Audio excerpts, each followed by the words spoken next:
Hey everyone, welcome back for a brand new season of Upon Further Review with Sean Tomlin. If you haven't seen this show before or you're tuning in once again from last year, thank you if you're doing that. This is a weekly show where we're going to be getting one over NFL and NFL fantasy football action. I'm going to be talking about my favorite fantasy league, Clusterfuck 2, the one I am the commissioner for. I'm also going to go over some of the top players in the league and much more. So let's not cry over some spilled milk and get right into it. All right, well, we had some action in the NFL this week, and we're going to look over it right now. We started off the week on Thursday Night Football with the Washington Commanders going up against the Green Bay Packers. Packers ended up taking that one 27-18 in a bad matchup by the Commanders that night. They were looking pretty strong in week one, but not so much in week two. Sunday started off with some good action with the Seattle Seahawks beating the Steelers 31-17. Mr. Aaron Rodgers couldn't make it two in a row. The Patriots beat up on the Dolphins 33-27. Bills ended up beating the Jets 30-10. Who would have seen that coming? Nobody, because the Jets are horrible. Rams ended up beating up on the Titans 33-19. Cam Ward not having the best year, but he is a rookie, so stuff like that happens. Then we had the Jaguars losing to the Bengals 27-31. A little bit of news on maybe why wasn't a blowout victory for the Bengals. We had the Ravens beating the Browns 41-17. Then we're going to move on. We had the 49ers beating the Saints by 5 points. That was a close game. Cowboys narrowly beating the Giants in probably the game of the week. We'll talk a little bit more about that later and how great that game was. Of course, we had the Lions just dominating the Bears 52-21. Colts had an amazing game, thrilling right to the very end, beating the Broncos 29-28. Cardinals ended up beating the Panthers 27-22, and the Eagles beat the Chiefs 20-17 in their Super Bowl rematch. Then on Sunday Night Football, we had the Falcons thumping the Vikings 22-6. And then on Monday night, we had two games. We had the Buccaneers going up against the Texans. Bucks took that 20-19 in a close one. And the Chargers did what we all thought they would against the Raiders, beating them horribly 20-9. Next week, we've got on Thursday Night Football, actually tonight if you're watching right now, the Dolphins are going to be going up against the Bills. Then on Sunday, we've got the Steelers versus the Patriots.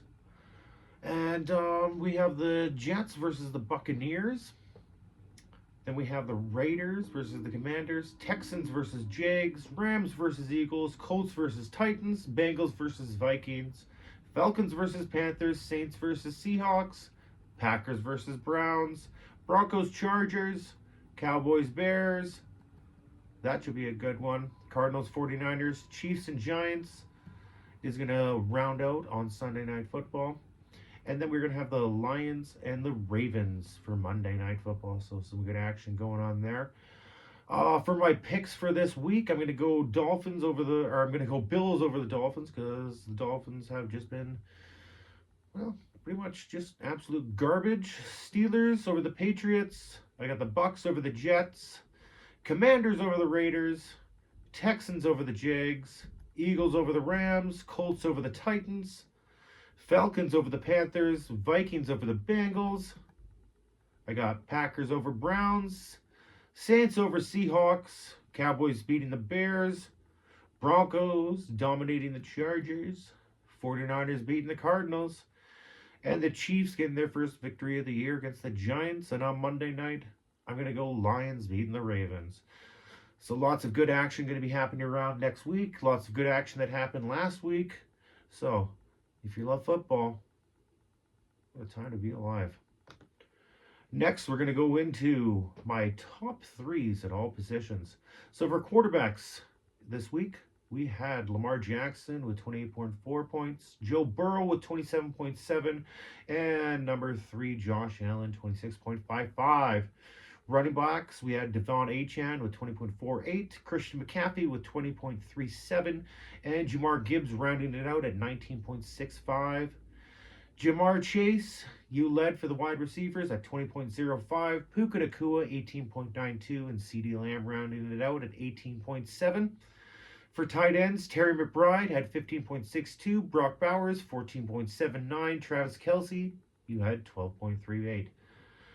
Defense, it was the Cardinals wrapping it up 22-38, Rams 22.9, and the Ravens 20.9.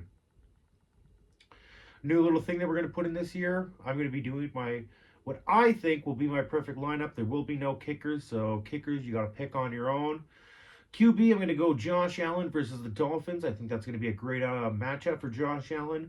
For running back, I'm going to go Alvin Kamara versus the Seahawks. Wide receiver, I'm taking CeeDee Lamb versus the Bears. Tight end, I'm taking Warren versus the Titans. For my flex position, I'm going to put in running back Jamar Gibbs versus Baltimore. And for defense, I'm going to go Falcons versus Panthers. All right, up next, we're going to look at some of the Cluster Frack 2 matchups that happened last week. You might notice I'm going over week 2. This is episode 1. We had some horrible internet issues last week, and I was not able to put up an episode. So, like last season, something along the same lines happened for week 1 last year, but so for this year again, starting at week 2 for episode 1. But that's okay, stuff happens. I'll quickly go over, actually no, we'll jump right into what the matchups happened last week. We had Hot Chub Time Machine, MLC, my team, formerly the Monty Lake Colts, will always be the Monty Lake Colts, but I thought like changing up the name for a little bit. That's why I put the MLC in there, so you should know that. Probably figured that one out on your own. Anyways, in the matchup, it was Hot Chub Time Machine, MLC, going up against Chase Ventura. Chase Ventura ended up beating me 179.10 to 138.75. Good job, Les. Good victory. In our next matchup, we had Don't Be a Kyron versus Riley Read Me a Book. And Don't Be a Kyron lost 134.6 to 112.55. Next matchup, we had GB Packers versus Pass the Dutch. GB, you took the victory 156.8 to 107.2. Then we had Protect Your Holes versus Andy Reid Anal Bleed. God, I still hate that name, and I'm always going to.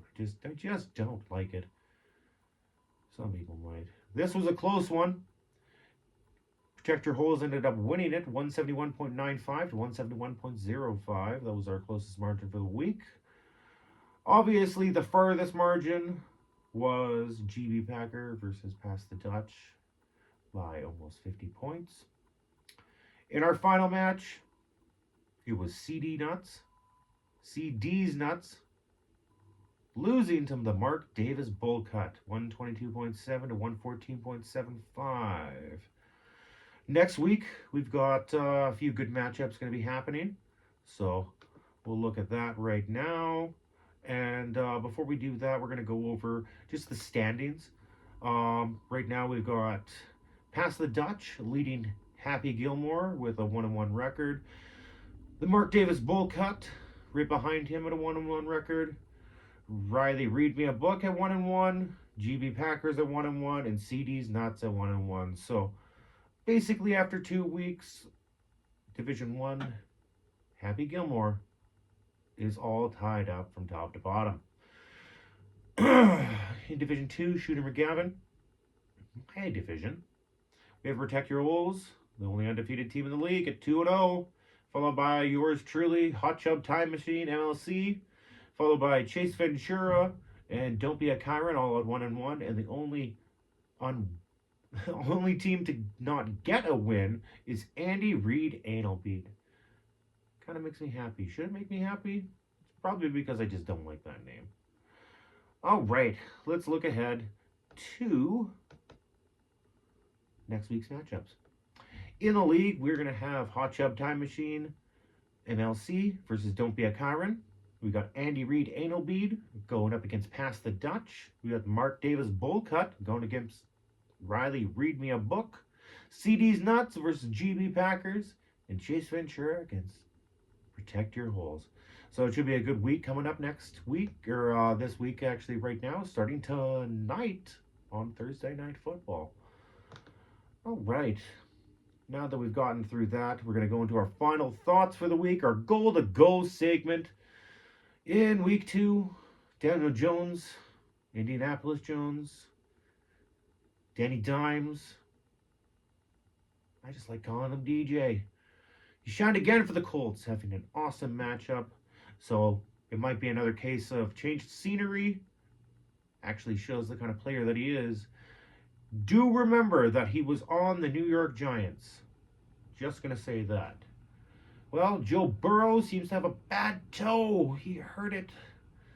Oh, so bad with that turf.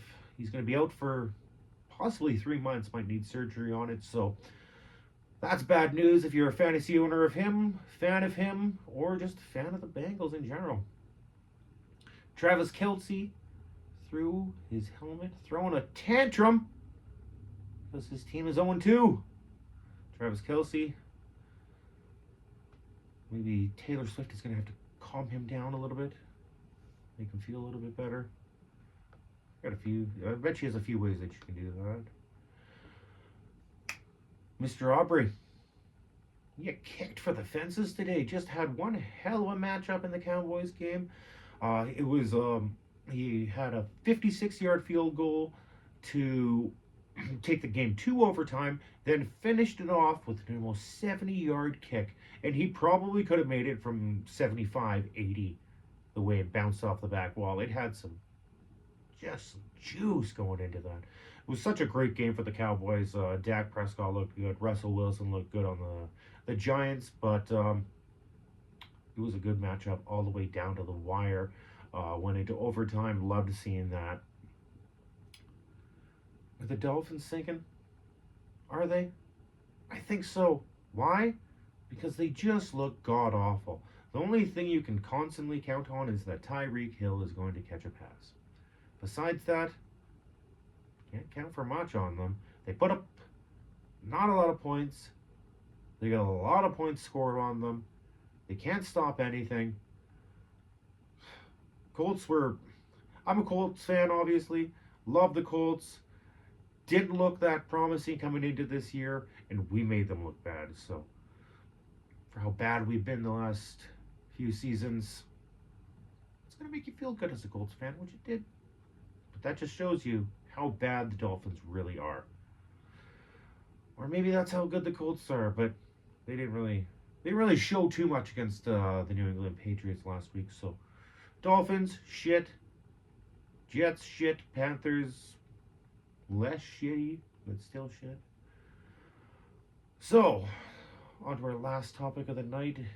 Is Caleb Williams a bust? Like, he has some promise. He's been looking okay, but he's really got to figure himself out, or else I'm calling that a bust QB because, well, he's not like Anthony Richardson, but he's not looking great. And I think there is some promise still left in him. I think it's obviously it's early in the season, so I think he's going to be able to put something together, and it's going to be just awesome. Well, thanks everyone for tuning in tonight.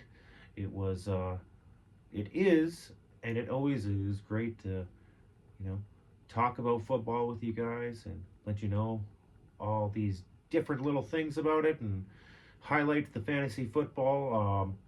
If you're looking for more content, or you want to leave us a message, you can comment on the page below, like, share, and also, if you want to get a little bit more into Upon Further Review, check us out on our Instagram page at upon.furtherreview, all lowercase levels. Also, if you check it out there, you might see the new UFR reports, where not always daily, but I will be throwing out UFR reports about, injury news, players moving around, contract signings, just any big news about NFL. Little shorts, throwing those out.